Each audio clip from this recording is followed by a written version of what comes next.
And what a joy and what gladness it is to be here. I know of your story from afar.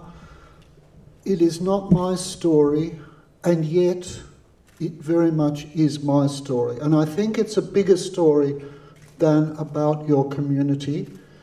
It's a very moving story tonight, and I was rather racked with all kinds of emotions, very complex, very sad, but very well, inspiring, obviously, but so complex, and I'm rather at odds with myself trying to grasp the sense of it.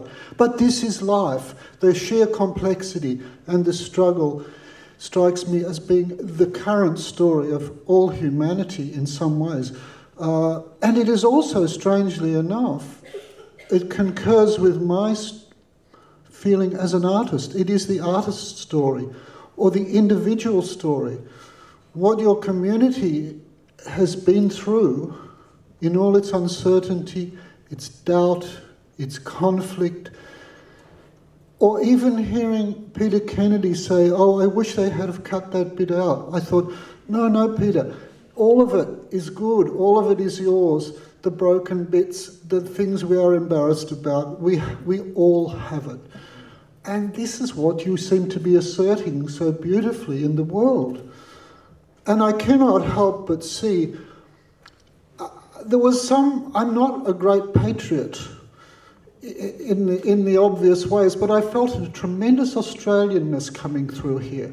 Something growing in the soil of this place here. Indigenous, if you like, in a broader sense of that word. And I think, well, here we had the British imposed their ways, many of their ways on us, which we swallowed down. And Rome has, in a sense, just transplanted something here. But here is something genuine and indigenous. I hear the language of the people, just the demeanour of the people I saw up here tonight, the qualities of exchange, the humour, the rebelliousness, that sort of civic rebelliousness, not the destructive one, that kind of questioning, very intelligent, I thought, very intelligent in a particular Australian way. And so I'm saying there's something bigger. As an outsider coming in, I see a very universal story.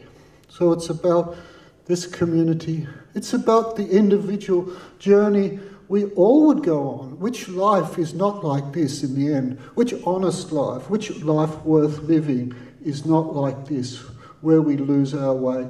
We lie awake at 3 a.m. doubting everything about ourselves. But you have this beautiful quality to stay with it, which is sometimes known as negative capability, the ability to live without having all the answers, and to stay with it. And I think it lies at the heart of the creative process.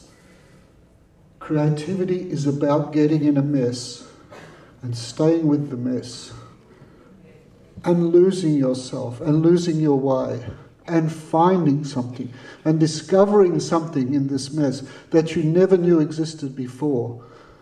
But it's only for those who stay in it. And you still have a long way to go. We all have a long way to go. And I wish you well in that long way to go. But to stay with.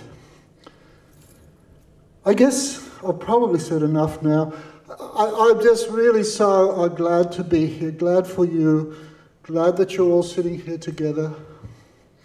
I think all the words that need to be said have been said about the bullying, the intimidation, the appalling treatment, the bullying. Those words have been said. I don't want to go back into that. But I just say stay with it, bear with it. Resist. There's the beautiful way to resist, the creative way to resist. And I think you've set a remarkable example to this country in more ways than you possibly understand. So thank you very much. Thank you, Michael.